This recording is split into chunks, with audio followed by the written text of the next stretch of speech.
ሁለተኛ ነገሥት ምዕራፍ 4 ከቁጥር 1 ጀምሮ መንፈስ ቅዱስ በሚገባ ያብራራናል። ከነቢያት ወገን ሚስቶች አንዲት ሴት ባሌ ባሪያ ሞቷል፣ ባሪያህም እግዚአብሔርን ይፈራ እንደነበረ አንተ ታውቃለህ፣ ባለዕዳ ልጆቼን ባሪያዎች አድርጎ ሊወስዳቸው መጥተዋል ብላ ወደ ኤልሳዕ ጮኸች ይላል። ኤልሳዕም አደርግልሽ ዘንድ ምን ትሻለሽ? በቤትሽ ያለውን ነገር ንገሪኝ አላት። እርሷም ለእኔ ለባሪያ ከዘይት ማሰሮ በቀር በቤቴ አንዳች የለኝም። እርሱም ሄደሽ ከጎረቤቶችሽ ሁሉ ከሜዳ ባዶ ማደጋዎችን ተዋሺ፣ አታሳንሻቸው አላት። ገብተሽም ካንቺና ከልጆችሽ በኋላ በሩን ዝጊ፣ ወደ እነዚህም ማደጋዎች ሁሉ ዘይቱን ገልብጪ፣ የሞላውንም ፈቀቅ አድርጊ አላት። ከእሱ ሄዳ በሩን ከእሷና ከልጆቿ በኋላ ዘገች። እንዲሁም ሄዳ ይላል በሩን ከእሷና ከልጆቿ በኋላ ዘገች። እነሱም ማደጋዎችን ሁሉ እርሷ ያመጡ ነበር፣ እርሷም ትገለብጥ ነበር። ማደጋዎቹም በሞሉ ጊዜ ልጆቿን ደግሞ ማድጋ አምጣኝ አለችው። እሱም ሌላ ማድጋ የለም አላት። ዘይቱም ቆመ ይላል። ከነቢያት ወገን የሆነ አንድ ሰው ነበረ፣ እግዚአብሔርን የሚፈራ በቅድስና የሚያገለግል፣ በጽድቅ የሚያገለግል፣ በታማኝነት የሚያገለግል፣ በሚስቱ ዘንድ የተመሰከረ፣ በኤልሳዕም ዘንድ የተመሰከረ ጻድቅ ሰው ነበር። እግዚአብሔርን ይፈራ የነበረ ሰው። ነገር ግን ተበድሮ ብድሩን ሳይከፍል ሞተ። የተበደረበት ሰው መጥቶ ልጆቹን ወስዶ ባሪያ አድርጓቸው ሊገዛ ይፈልግ ነበር። ሴትይቷ ግን የልጆቹ እናት ባል ስላጠች እንደገናም ደግሞ ነገር ልታደርገው ስለማትፈልግ ጮኸች ይላል። ወዴት? ኤልሳዕ መታ ጮኸች ይላል። ጮኸች መታ። ለመሞት አትፈልግም፣ ለመሰንበት ትፈልጋለች። ልጆቿም ከጉያዋ ከእጆቿ ተለይተው መሄድ አትፈልግም። ለምን ካላችሁን የእስራኤል አገር በጣም አደገኛ ነው። 7 ዓመት ሙሉ በጉልበታቸው እየሰሩ ያንን ዕዳ ይከፍላሉ ማለት ነው። ያለምንም ደሞዝ ጉልበታቸውን ፈጅተው ከትምህርታቸው ይስተጓጎላሉ። እንደገናም ከእናታቸው እቅፍ ሄደው በሰው ቤት ነው የሚሆኑት።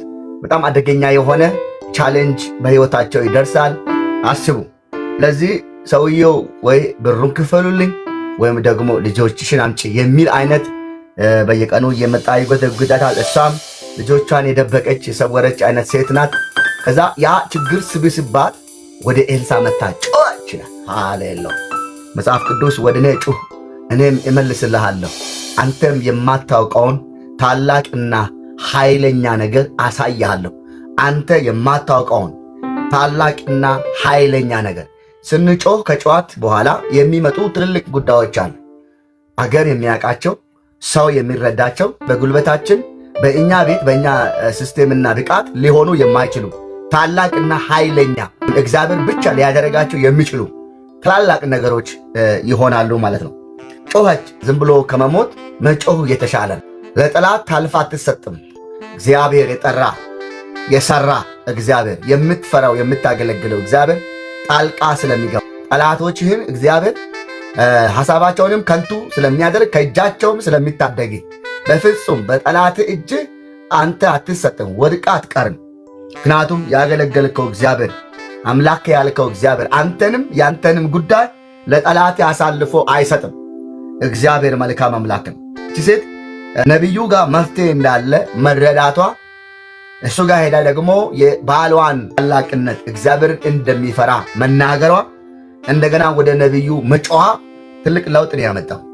ነቢዩም ስጠይቃት እንዲህ ነው ያለው፣ ምን አለ በቤትሽ ስላት፣ የዘይት ማሰሮ አለ በቤቴ። ኦልሬዲ የዘይት ማሰሮ ካለች ማሰሮ ብቻ ነው ማለት ነው።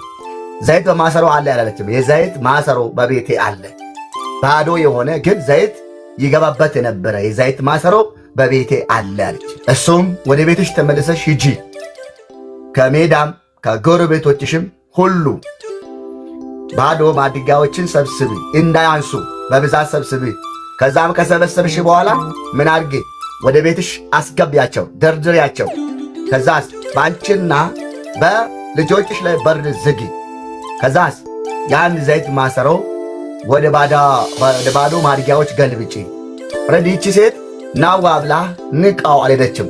መፍትሄ ያመጣል ይሰጠኛል፣ ከገንዘብ ቆንጥሮ ሰጥቶ ይሸኘኛል ብዬ ቢናገረው ቢጮህበት ይሄ ሰው ወደ ሌላ አይነት ተረት ሰደደኛል አለችም። የዘንድሮ ሰው ቢሆን የዘንድሮ ጴንጤ ቢሆን ሊለው የሚችለው እንደዛ ነው። እኔና አንተ ብንሆን ልንለው የምንችለው እንደዚህ የፌዝ ወሬ አወራ፣ ምንም ሊሆን የማይችል ነገር ተናገረ ብለን ነበረ የምንሄደው። እቺ ሴት ግን የእምነት ሴት ናት። አምና የምትቀበል ከነቢዩ አፍ የወጣውን ቃል ወደ ተግባር ለመቀየር ዝግጁ የሆነች ሴት ናት። ክርስቲያን ሁል ጊዜ የእግዚአብሔርን ቃል ለመፈጸም ዝግጁ መሆን አለበት። እግዚአብሔር የሚናገረውን የይሁድ ፕሮግራም ሊሆን ይችላል፣ በትልቅ ኮንፈረንሶች ሊሆኑ ይችላል። እንደገናም ደግሞ በሁለት ሰው መካከል እግዚአብሔር በሁለትም ሶስትም ሆናችሁ ባላችሁበት መካከላችሁ እገኛለሁ ካለ እግዚአብሔር ይገኛል ማለት ነው። እግዚአብሔር የሚገኝ ከሆነ ይናገራል ማለት ነው። የሚናገር ከሆነ የሚሰማው ሰው፣ ድምፁን የሚያስተውል ሰው ዝግጁ መሆን አለበት። ዝግጁ ወዲያውኑ አክት ማድረግ አለበት። ወዲያውኑ መመለስ አለበት። ሴት ለእግዚአብሔር ሐሳብ ዝግጁ መሆኗን የምትመለከቱ ወዲያው መጣ እያንዳንዱን ነገር በእምነት ተንቀሳቀሰች ማለት ነው። ወገኖች የክርስትና ዓለም የእምነት ዓለም ነው። በእምነት የምንመላለስበት ዓለም ነው። ያለ እምነት እግዚአብሔርን ደስ ማሰኛት አንችልም። ምክንያቱም እግዚአብሔር ምንም በሌለበት አለ ይላል። አንተም አለ ብለህ ማመን ነው ያለብን። እግዚአብሔር ባዶ በሆነ ምድረ በዳ ምንጭ አለ ካለ አለ ምንጭ ማለት ነው ያለብን። ምክንያቱም እግዚአብሔር ያንን ነገር ማድረግ የሚችልበት አቅም አለው። ከደረቅ ድንጋይ ወንዝ ይፈልቃል ካለ፣ አባይን የሚያህል ወንዝ ይፈልቃል ካለ እግዚአብሔር አለ ብለህ ማመን ነው ያለብን። ምክንያቱም የምናምነው አምላክ ሁሉን ቻይ፣ እያንዳንዱን ነገር በቃሉ ይሁን ብሎ የፈጠረ አምላክ ነው። ስሙ ለዘላለም የተባረከ ይሁን።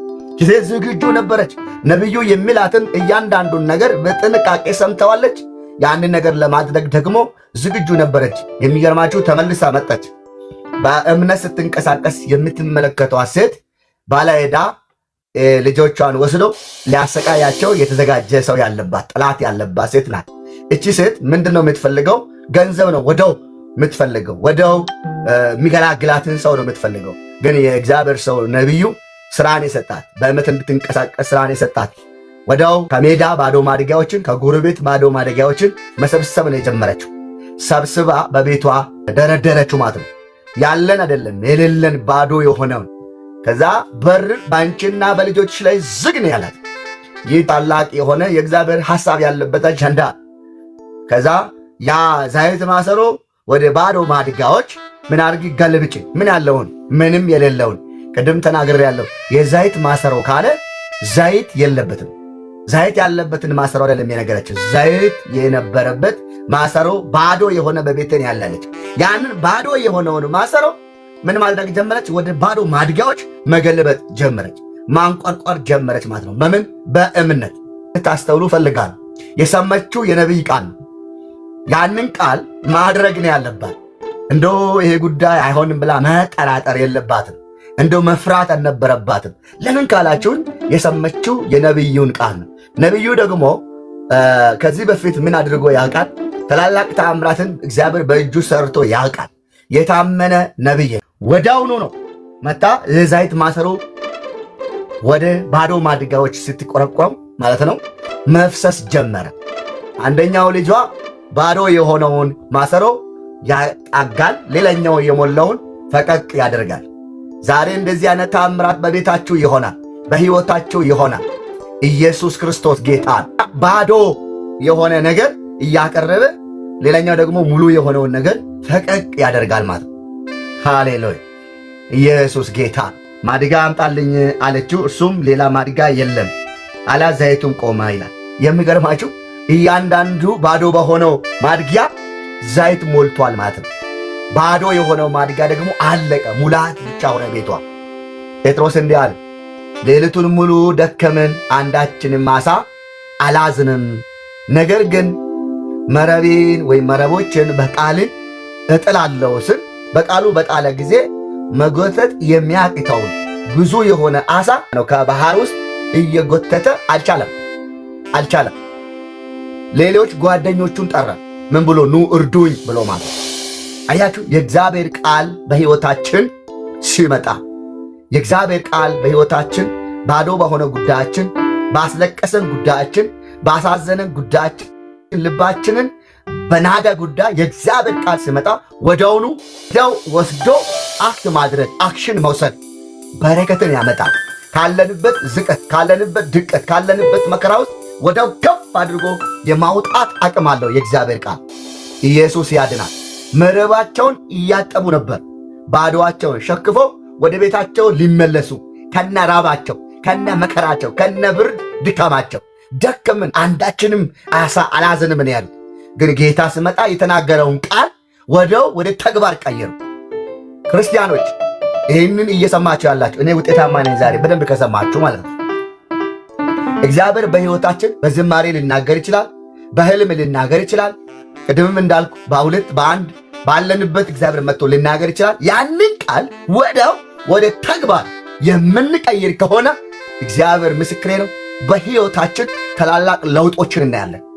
ታላላቅ ለውጦችን ሰዎች ታች የሚያውቁን ላይ ወጥተን ያዩናል። ተቀድመን የነበርን ሰዎች ቀድመን ያዩናል። ወድቀን የምናለቅስ የነበርን ሰዎች ስንስቅ ስንዘምር ያዩናል። ሃሌሉያ! አንገት ደፍተን የነበርን ሰዎች አንገታችን ቀና አድርገን ስንዘምር ያዩናል። ምክንያቱም ቃሉ ሕያው ነው። የሞታን ሕያው የማድረግ አቅም ያለው ነው። የእግዚአብሔር ቃል የሚሠራ የእግዚአብሔር ቃል ባዶነትን ይሞላል። የእግዚአብሔር ቃል ቀንበርን ይሰብራል። የእግዚአብሔር ቃል ነውርን ከላያችን ላይ ያስወግዳል። የወጋንን የእግዚአብሔር ቃል ቆርጦ ከላያችን ላይ ይጥለዋል። እስቲ በደንብ አሜን። የነቢዩን ቃል ይዛ መጣች። እንደ ብዙ ገንዘብ እንደ ብዙ ሀብት እየተደሰተች ትክክለኛ የሆነው የእግዚአብሔርን ቃል ይሄ የጸና የትንቢት ቃል ዘፍጥረትን አወጥቶ አንድ ሰው ሲነግረን ወይ በመጨረሻ ነው ወይም ደግሞ በመጀመሪያ ነው ቃሉ የመጣው ወይ በመሃል ነው የመጣው። ያንን ቃል ወስደነው የኔ ነው ብለን ወስደን መፈጸም ስንጀምር በሕይወታችን ተአምር መሆን ይጀምራል። ክብር መሆን ይጀምራል። ኢየሱስ ክርስቶስ ጌታ። ሴትይቷን ቆሞ የሚጠብቃት ልጆቿን ወስዶ እርሻ ሊያሳርስ፣ ስንዴስ ሊያስወቃ፣ ከብት ሊያስጠብቅ ቆሞ እየጠበቀ የነበረን ሰው እግዚአብሔር ከዛ ከቋመጠ ሰው አዳናት። ሊያዋርዳት ከነበረ ሰው፣ ሊጮቁናት ከነበረ ሰው፣ ብቻዋን ሊያስቀር ከነበረ ሰው እጅ እግዚአብሔር አስጠላት። ዛሬም እግዚአብሔር እንዲህ ያደርጋቸዋል። እንድትወድቁ የሚጠብቅ መውደቃችሁን የሚጠብቅ ማልቀሳችሁን የሚጠብቅ ማዘናችሁን የሚጠብቅ መክበራችሁን ያያል።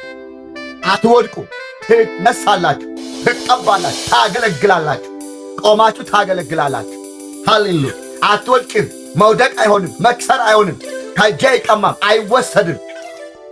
ሐዘን በቤት አይሆንም፣ ብቸኝነት በቤትሽ አይሆንም።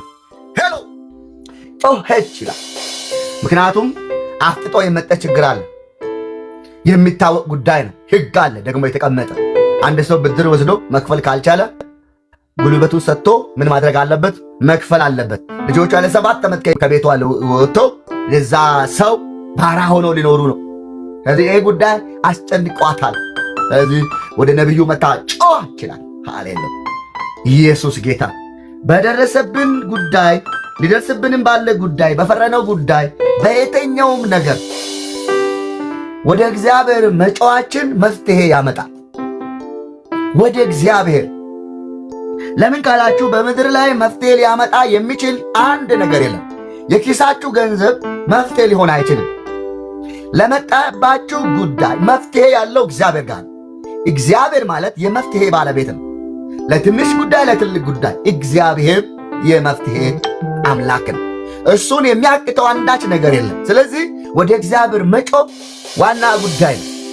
ወደዚህ በብሉይ ኪዳን ዘመን የሚያገለግሉ አገልጋዮችም የታመኑ እግዚአብሔርን የሚፈሩ ትልልቅ ሰዎች ናቸው እና አገልግሎታቸውን በደንብ በስርዓት የሚያገለግሉ ሰውን የሚፈውስ ዘይት ያላቸው ቃላቸውን ከእግዚአብሔር ዘንድ የሆነ ትክክለኛ የሆነ ኦሪጂናል የሆነ የእግዚአብሔር ሐሳብ ያለበት ስለሆነ ወዲያው የተሰበረን ሰው መጠገን ይችላሉ፣ ማቆም ይችላሉ። ነቢዩ ምንድን ያደረጋል? ምንድን ነው መልስ የሰጣት ካላችሁኝ፣ እንድታደርገው ለዘላለም ቤቷ ጠልጎ ደርቆ እንዳይቀር ቤቷ ረጥቦ፣ ሃሌሉያ ትላንትና ዕዳ መክፈል ያቃታት ለብዙዎች እንድትተርፍ ቤቷ የዘይት ቱቦ እንድፈስ እንዲሆን መንቀሳቀስ ጀመረች። አራቱ ለምጻሞች እዚህም ብንሆን መሞት ነው፣ እዛም ብንሄድ መሞት ነው። ግን አሁን መሞከራችን ጥሩ ነው አሉ። መሄዳችን መንቀሳቀሳችን ጥሩ ነው አሉ። ጩኸት መንቀሳቀስ ነው። በእግዚአብሔር ዓለም ውስጥ የሚንቀሳቀስ የሚጮህ በጉልበቱ የሚሄድ ሃሌሉያ፣ አፉን አውጥቶ አባ ድረስልኝ የሚል ሰው በየቀኑ ተአምራትን ያያል። እግዚአብሔር ምስክር። ዝም ብላይ ማትሙት አፊን ዘግቶ አሽጎ ዝም ብላይ ሙት የሚል ጅኒ ዛሬ ካንተ ላይ የሞታ ይሆናል፣ ከዘመንሽ ላይ የሞታ ይሆናል፣ ከህይወት የሞታ ይሆናል። ሃሌሉያ። በመንፈሳዊ ዓለም ላይ ኮቴያቸው የእግዚአብሔር ኮቴ ሆነ ማለት ነው። እንደው አልፎ ለሌሎች መትረፍ የሚችሉ ሆኑ የሚንቀሳቀስ በእግዚአብሔር ታምኖ ወደ አምላክ ወደ እግዚአብሔር የሚጮው ሰው ለብዙዎች የመፍትሄ ባለቤት ነው የሚሆነው። እርሱ ብቻ አይደለም የሚተርፈው፣ ብዙዎችን ያተርፋል። ብዙዎችን ከሞት ያተርፋል። ብዙዎችን ከመከራ ያተርፋል። ብዙዎችን ከጭንቅ ያተርፋል። ዛሬ በኢየሱስ ስም ወደ እግዚአብሔር መጮህ የምንችልበትን አቅም እግዚአብሔር ይስጣል። መጽሐፍ ቅዱሳችን እንዲህ ነው የሚለው፣ ለምኑ ይሰጣችኋል፣ ፈልጉ ታገኙማላችሁ ይልና መዝጊያዬን ለሚያንኳኳ ይከፈትለታል። መለመን መጮህ ወገኖች በጣም ትልቅ የሆነ ፕሮግራም ነው። መተው የሌለብን ነገር ነው። እግዚአብሔር ይህን ይፈልጋል። አይታችሁ እንደሆነ አንድ መጽሐፍ አንብቤ እምባ ቋንቋ ነው ይላል። እምባ ባይኖር ዓለም ላይ ሰው አይኖርም ይላል። እንደ ይሄ ነገር ምንድን ነው ብዬ መጎልጎል ሲጀምርኩ ደረስኩ። ለካ ሕፃናት ካልጮሁ እና ልትረሳ ትችላለች። አየ ዝም ካሉ መሞተዋል። ግን ከራባቸው ይጮዋሉ፣ እንባቸውን ያፈሳሉ። እናት አንስታ ምን ታደርጋለች? ትሸከማለች፣ የሚያስፈልገውን ነገር ትሰጣለች። አምላካችንም ይፈልገዋል። ምኑን? አባቴ ማለት በእግዚአብሔር ፊት መመላለስን ይፈልጋል። ዛሬ ጸልያለሁ በኢየሱስ እግዚአብሔር አምላክ አይኖቻችንን ይክፈት ወደምንጮህበት አይን መንፈሳዊ አይናችን ጮሃት ወደ እግዚአብሔር ጩኸት ሐና ማኅፀኗን የዘጋ እግዚአብሔር አንደኛ ሳሙኤል ምዕራፍ 1:6 ላይ እግዚአብሔር የሐናን ማኅፀን ዘግቶ ነበረ ይላል። የዘጋው እግዚአብሔር ነው። ሐና ግን ወደ እግዚአብሔር ትጮህ ነበር። ማኅፀኗን እንዲከፍት እግዚአብሔር በልጅ እንዲባርካት በልጅ ባርኮ ጠላቷን እንዲያሳፍር። ክርስቲያን ሰይጣን አትበላም አትጠጣም አይደለም የሚለው፣ አትለብስም አያምርብህም አይደለም የሚለው፣ አማዳም ሆነ ቀጥላለህ የሚለው። እናንተ በእግዚአብሔር ፊት ዘይት እንዲያፈስላችሁ በሰይጣን በአጋንንት ፊት ወርቅ እንድትለብሱ መንገዳችሁ በቅቤ የተቀባ እንዲሆን ወደ እግዚአብሔር ኑ፣ ጩሁ። እግዚአብሔር የጨዋታችሁ መልስ ቅባት ነው። የጨዋታችሁ መልስ ደስታ ነው። የጨዋታችሁ መልስ ዝማሬ ነው። የጨዋታችሁ መልስ ብልጽግና ነው፣ በረከት ነው። ሻሊማካ እግዚአብሔር ማኅፀኗን ከፈተ። አንካስ የሚሰብር አደገኛ የሆነን የተሰበረን ነገር የሚጠግን እግዚአብሔር ከኤሊ ቤት ጋር ተጣልቶ ነበር። እግዚአብሔር ከኤሊ ቤት ስለጣላ ከእስራኤል ርቆ ነበር። ያንን ብሪጅ የሚያስተካክል ቃሉ ጠብ የማይል ከዳን እስከ ቤርሳቤ የሚሰማ ሳሙኤል የሚባል ነቢይ መጣ። አይገርምም? በጨዋቷ ቃሉ የሚጠብ ጠብ የማይል የሚፈራ እነ ዳዊትን የቀባ እነ ሳኦልን የቀባ በታማኝነት ያገለግለ ጀግና ሰው መጣ ማለት ነው። ስትጮህ ትተርፋል። ስትጮህ እግዚአብሔር በአንተ ቤት ተአምር ያደርጋል። ዘሪ የተአምራት ቤት የበረከት ቤት ይሆናል። ወገኖች የምታገለግሉ አገልጋዮች እግዚአብሔር የቀባችሁ ለካ አደገኛ ጊዜ ያለፉ ሰዎች አሉ። በጣም ክፉ አደገኛ ጊዜ ያለፉ ሰዎች አሉ። እኛም የምናልፈው አባቶቻችን እንዳለፉ ስትጸልዩ፣ ስታገለግሉ፣ በእግዚአብሔር ፊት በታማኝነት ስትቆዩ፣ ነገር ግን እያስቸገራችሁ ያለ እያወካችሁ ያለ አቅማችሁ ተሳቃችሁ በጣም እያገለገልኩ በቅድስና እየኖርኩ እንዲህ አይነት ነገር እንዴት ደረሰብኝ እያላችሁ የምትሰቅሙ ሰዎች ስሙኝ። እግዚአብሔር ከፊታችሁ የድል ዘመን አዘጋጅቷል። ነቢዩ ምን አላት? የጨዋት መልስ ነቢዩ ኤልሳዕም አደርግልሽ ዘንድ ምን ትሻለሽ? በቤትሽ ያለውን ነገር ንገሪኝ አላት። እርሷም ለእኔ ለባሪያ ከዘይት ማሰሮ በቀር በቤቴ አንዳች የለኝም። ግልጽ ናት። ባዶ ነው ቤቴ፣ ባዶ ስለሆነ ነው የመጣሁት። የዘይት ማሰሮ አለ ብላ ግልጹን ተናገረች። ግልጽ መናገር በእግዚአብሔር ፊት፣ ግልጽ መናገር በሰውም ፊት፣ ግልጽ መናገር ያዋጣል። ማሸፋፈን ክርስትና የመሸፋፈን ወይም የመጋረድ ጉዳይ አይደለም። ግልጽ መሆን ጉዳይ ነው። ብርሃን ነው ራሱ። ኢየሱስ ጌታ ነው። እስቲ በደንብ አሜን፣ አሜን፣ አሜን። ግልጽ ከተናገራችሁ መልስ አለ። ግልጽ ከተናገርን የሰራዊት ጌታ እግዚአብሔር በእውነት ለእኛ ጉዳይ ሰማይን ያንቀሳቅሳል። እሱ ራሱ ይንቀሳቀሳል። ኢየሱስ ያድናል። ዘይት ማሰሮ ብቻ ነው ያለው አለች። ታዲያ ምን አላት? ምን እንድታደርግ ነገራት? እርሱም ሄደሽ ከጎረቤቶችሽ ሁሉ ከሜዳ ባዶ ማደጊያዎችን ጠዋሽ፣ አታሳኝሻቸውም አላት። ገብተሽም ከአንቺና ከልጆችሽ በኋላ በሩን ዝጊ፣ ወደ እነሱ ማደጊያዎች ሁሉ ዘይቱን ገልብጪ፣ የሞላውን ፈቀቅ አድርጊ አላይ። ገንዘብ ይሰጠኛል መፍትሄ ይሆነኛል ብዬ ቢመጣ ባዶ ማድጊያ ሰዎች ራሳቸው ከቤታቸው የጣሉትን ደግሞም ከሰዎች ቤት ባዶ ማድጊያ በምን መልኩ ነው የሚወስደው አላለችም። እሽ ብላን የመጣችው ነቢዩ እንዳላት ነቢዩ እንደነገራት ቃል በቃል እንደተናገራት አደረገችው። እግዚአብሔር እንደተናገረን እግዚአብሔር መስማሩን እንዳሳየን ማድረግ ስንጀምር በሕይወታችን ለውጥ ይሆናል።